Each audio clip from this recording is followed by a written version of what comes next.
Hola a tothom, benvingudes i benvinguts un dia més a l'espai La por com a camí. Avui tenim com a convidada a la Cecília Borràs. Cecília, hola, com estàs? Hola, Esther, què tal? Molt bé, gràcies. Gràcies. Encantada d'estar aquí. Igualment, moltes gràcies, Cecília, per estar aquí amb nosaltres. La Cecília Borràs és doctora en Psicologia per la UB, és docent en diferents institucions, però sobretot és la presidenta fundadora de l'associació Després del Suïcidi, associació de supervivents a Barcelona, amb seu a Barcelona, però de fet m'explicaves que ja estàveu en molts llocs, fins i tot treballant en l'àmbit internacional. I en primer lloc, Cecília, et volia preguntar què et va portar a fundar aquesta associació? Com sorgeix? Doncs em va portar un fet inesperat i que mai havia pensat que ho veuria, que va ser la mort per suïcidi del meu fill Miquel, amb 19 anys. Res ho feia pensar, sincerament, perquè tothom tenim com una imatge, un imaginàrium, no? de la persona que ha mort per suïcidi o que presenta una conducta suïcida. I el meu fill no tenia res del que popularment la gent pensa o pensàvem en aquells moments. I bé, va ser una mort molt inesperada, incomprensible com totes, i el dolor, la meva història, jo no la podia explicar a qualsevol persona. Tot eren preguntes, era confusió, eren emocions molt abrumadores que jo a la família els hi podia compartir, però la família també estava en dol. I jo anava provant espais, no?, on les altres persones podien estar en dol, però és que el dol per suïcidi té unes connotacions de molta culpa, de molta incomprensió, de molt qüestionament del que he fet o del que podies haver fet, i jo no veia aquest espai. Jo no veia que aquest espai hi hagués amb claretat, no?, perquè em sentia una mica qüestionada en tot això. I bé, un dia vaig topar amb la doctora Carmen Tejedor de l'Hospital de Sant Pau i ens va visitar a la meva parella i a mi, i li vam explicar el cas del nostre fill, ens va explicar una mica del que era la conducta suïcida, perquè llavors tu no connectes amb aquest tema, o et sembla molt llunyà o que no et passarà mai a tu. Això és una conducta, això passa amb els altres, a mi mai em passarà. I ella va ser la primera que ens va dir: és que a vosaltres us aniria molt bé una associació com de familiars. Diu, si mai esteu preparats, compteu amb el meu suport perquè jo us ajudaria a fer una associació. I jo li vaig agafar la paraula.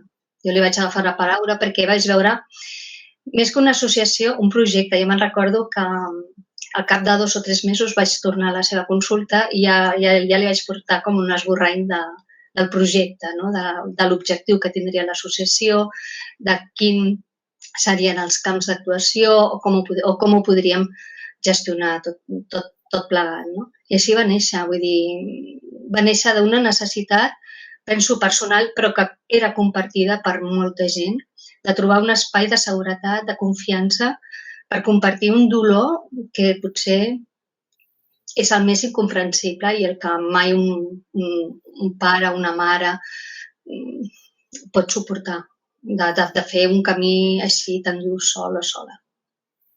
Així va ser.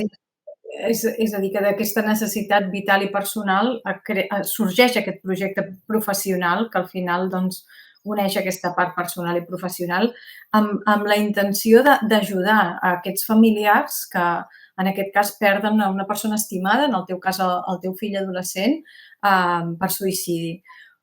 Les persones com podem ajudar, no? A aquests familiars? Com ho feu a l'associació per poder-los ajudar? Perquè al final jo com a mare moltes vegades he pensat com es pot arribar a viure o sobreviure una situació així de dura, veritat? Com ho feu, Cecília?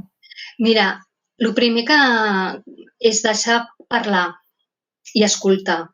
No dir res. A vegades, jo penso que des de fora, si no has viscut l'experiència, potser a vegades tenim por perquè no sabem què dir. I la gent ens evita perquè no saben què dir-nos. De dir, és que és tan fort, fa tant de dolor, és que jo no sabia què dir-te.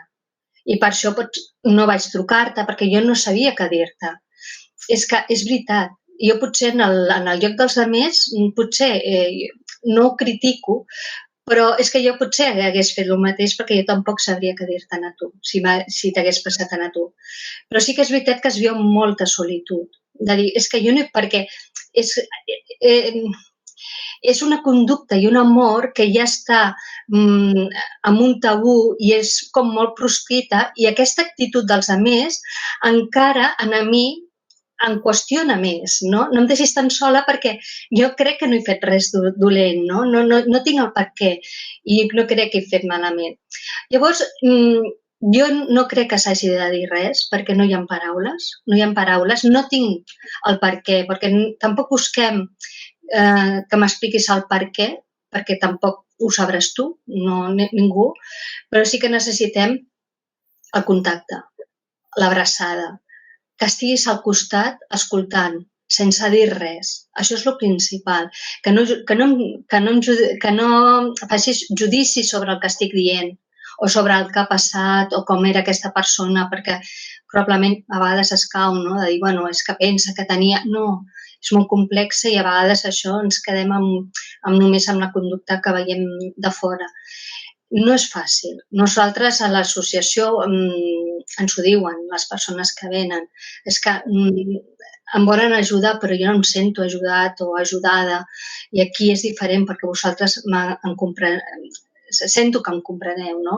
Perquè vosaltres ho heu viscut. Jo crec que això de l'experiència en primera persona, i això passa en totes les situacions traumàtiques, ajuda molt. I aquesta experiència en primera persona, que és una situació traumàtica i que socialment és un tabú i comporta un cert estigma, encara ajuda molt més a trencar aquest estigma. Vine perquè jo t'entendré. I això ajuda amb acollides, fent grups, els grups que siguin petits, no gaire extensos, que siguin tancats, perquè sigui per crear espais petits que siguin de seguretat, de confiança, on tu tinguis la seguretat de que tu trobaràs sempre en cada sessió les mateixes persones amb què tu vas començar el grup. Perquè si no, no pots estar explicant la història cada vegada a cada persona que entra de nou en un grup, per exemple. Són coses que hem anat aprenent durant aquests 10 anys de l'entitat i que funcionen. A nosaltres, influencers, funcionen. El principal és, sempre ho dic, a vegades les paraules no ajuden, el que ajuden són els gestos, la complicitat, les abraçades, el portar les ajudes pràctiques que a vegades ningú hi pensa, però això ho he fet per tu, no? He pensat en tu i he fet això per tu. I és una forma de també estar al costat d'aquella persona que està patint. Clar, i sembla que a vegades ens falten recursos, no?, per ajudar-nos i per acompanyar-nos des d'aquesta dimensió més emocional. Sembla que...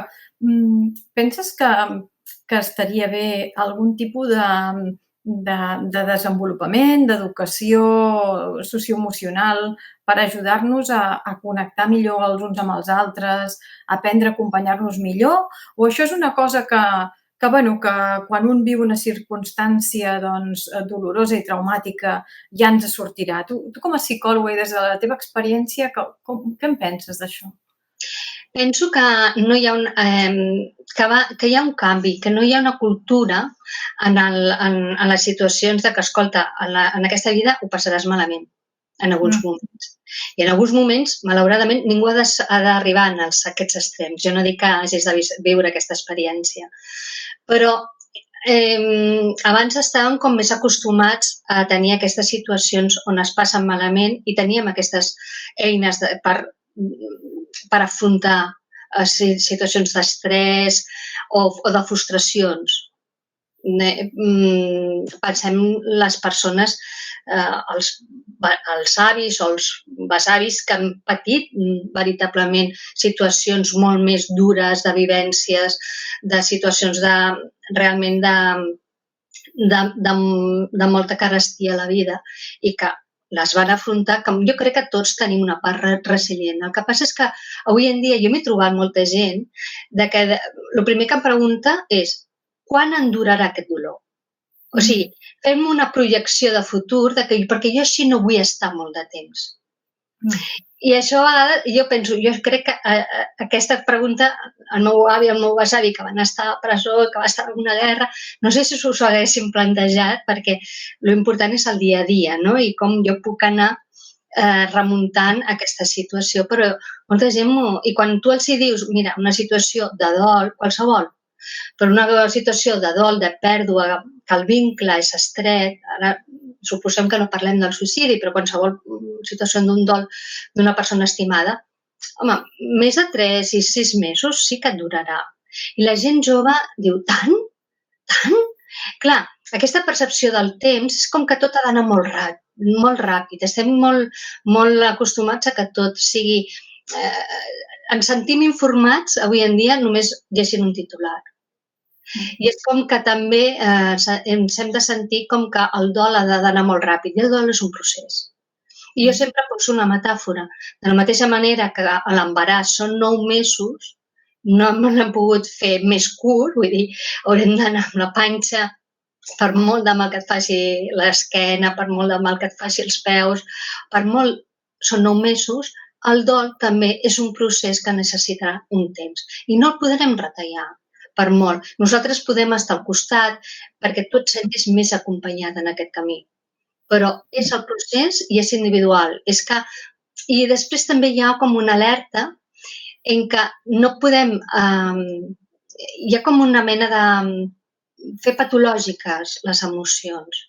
Ens espantem, no? I potser aquella emoció de tristor que ens dura més de 3 mesos, al nostre voltant, de seguida ja s'alarma i diu, nena, potser tens una depressió. No, és una tristor. És que evidentment hem d'estar atents, però és una tristor i és normal que estigui trist. I en un procés, per exemple, de dol, els antidepressius no fan res. No fan res, vull dir, faran una mica d'efecte els primers 15 dies, però l'expectativa que tu, que t'estàs prenent una medicació que t'ajudarà, de seguida baixarà perquè no fan res, perquè és un procés, no és una patologia. Hi ha aquesta tendència, jo això m'ho he trobat bastant, que és que s'espanten perquè ens veuen plorar, perquè forma part. És que si no ploro al cap de 6 mesos o quan és el dia del seu aniversari, és que és normal i hem de donar permís també a aquestes emocions. I no passa res, no vol dir que jo no estigui bé, al contrari, crec que és sa, que forma part del nostre creixement personal, conviure i reconèixer-les i potser adaptar-les, no? Com em puc manegar jo amb aquestes emocions, fer-me les meves i com jo puc conviure i fins a quin punt potser necessitaré una ajuda professional quan veig que aquestes emocions s'allarguen massa en el temps i em provoca una disfunció funcional. Però si això no ho és així, hem d'entendre que estem en un procés que és natural. I això espanta molt. O sigui, la gent jove es pensa que tenen una projecció de futur de que això és massa llarg. Perquè tot volem que sigui molt ràpid. Tenim un dubte avui en dia, agafem un mòbil, posem Google i ja tenim resolt el dubte. És així. I això no funciona així.